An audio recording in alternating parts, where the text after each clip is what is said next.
Hello everyone, आज हम solve करने जा रहे हैं क्लास 12 के मैथ चैप्टर 4.1 का क्वेश्चन नंबर 5। तो इससे पहले हमने जितने भी क्वेश्चन सॉल्व किए थे उसमें 2/2 कोटि का डिटरमिनेंट थे, लेकिन यहाँ पे हमें 3/3 कोटि का डिटरमिनेंट दिया हुआ है। तो सबसे पहले हम समझेंगे कि 3/3 कोटि के डिटरमिनेंट को हम कैसे सॉल्व कर सकते हैं।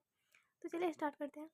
तो जैसे कि हम सब जानते हैं कि ये हमारा क्या है, ये हमारा R1 है, ये R2 है और ये R3 है, और ये जो ऊपर से नीचे आ रहा है ये हमारा C1, ये C2 और ये C3 है।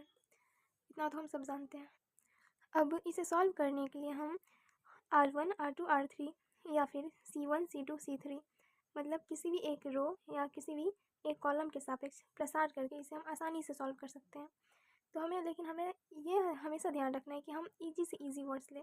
जैसे कि हमें यहाँ पे दिख रहा है कि ये जो हमारा C1 यानी कि ये जो फर्स्ट कॉलम है यहाँ पे 303 है, तो इससे क्या होता है कि हमारा कैलकुलेशन थोड़ा सा आसान हो जाता है। तो हमेशा हमें ये कोशिश करनी है कि हमें आसान सा मतलब जिससे हमारा कैलकुलेशन आसान हो जाए ऐसा हमें वर्ड से ढूंढना है। तो चलिए स्टार्ट करते हैं इसका सॉल्यूशन। तो अब यहाँ से हम लिखते हैं कि C1 के सापेक्ष प्रसार करने पर, C1 के सापेक्ष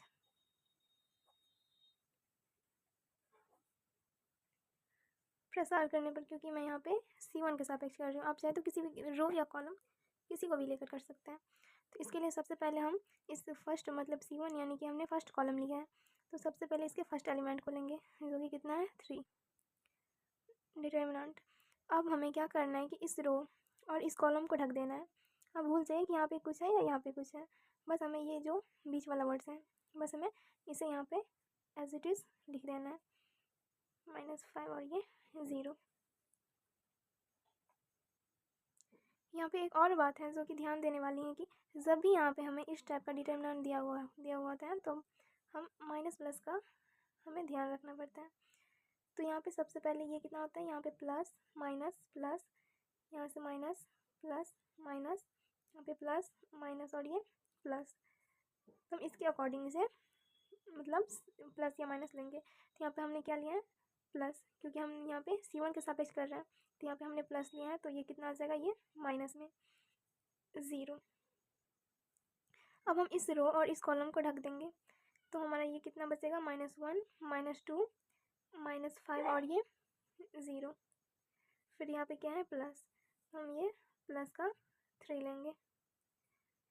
अब हम इस रो और इस कॉलम को ढक देंगे तो ये कितना बचा हमारा -1 -2 और 0 और ये माइनस का 1। तो यहाँ से ये कितना आ जाएगा 3 इंटू 0 को 0 से मल्टीप्लाई करेंगे 0 और ये माइनस का 5। इस 0 को हम ये इस पूरे डिटरमिनेंट से मल्टीप्लाई करेंगे फिर भी ये 0 ही आएगा, तो इसे हम 0 ही लिख लेते हैं।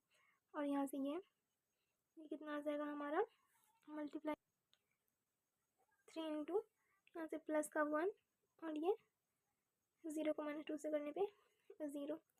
तो यहाँ से ये कितना आ जाएगा हमारा माइनस का 15 और ये -0 और यहाँ पे प्लस का साइन होगा और यहाँ पे ये प्लस का 3 यानी कि माइनस का 15 और ये प्लस का 3, तो हमारा कितना आ जाएगा ये माइनस का 12।